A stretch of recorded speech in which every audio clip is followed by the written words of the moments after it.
ஆனா பாரத பிரதமர் நரேந்திர மோடி அவர்கள் தேர்தல் வாக்குறுதியா கொடுக்காம இன்னைக்கு 100 நாள் வேலை வாய்ப்பு திட்டத்தை 125 நாளாக உயர்த்தி இருக்கின்றார். 125 நாளா. அன்பு சொந்தங்களே, கடந்த 4 ஆண்டுகள்ல மேலே நடப்பது பாரதிய ஜனதா கட்சியினுடைய ஆட்சி, இங்கே நடப்பது நமக்கு எதிரான ஒரு ஆட்சி, எதிர்கூட்டணியில் இருக்கக்கூடிய ஆட்சி. யோசிச்சு பாருங்க, 100 நாள் வேலை வாய்ப்பு திட்டத்துக்கு இந்தியாவில் அதிகமான பணத்தை பாரத பிரதமர் கொடுத்தது தமிழ்நாட்டிற்கு மட்டும்தான்.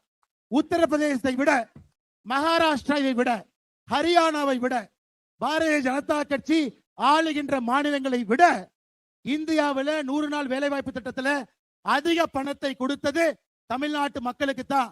அதனால் இங்க இருக்கக்கூடிய 100 நாள் வேலை வாய்ப்பு திட்டத்தில் பயன்பெறக்கூடிய நம்முடைய அம்மாக்கள், நம்முடைய சகோதரிகள், நம்முடைய தாய்மார்கள் எல்லோரும் நன்றாக புரிந்து கொள்ள வேண்டும். நம்முடைய ஆட்சி இங்க வந்தா மட்டும்தான் நம்முடைய தேசிய ஜனநாயக கூட்டணிய முதலமைச்சர் வேட்பாளர் அண்ணன் எடப்பாடி பழனிசாமி அவர்கள் முதலமைச்சராக வரும் பொழுது இந்த 125 நாள் என்பது 150 நாள் என்பது நம்ம தாங்க செய்ய முடியும், அவங்க செய்ய முடியாது.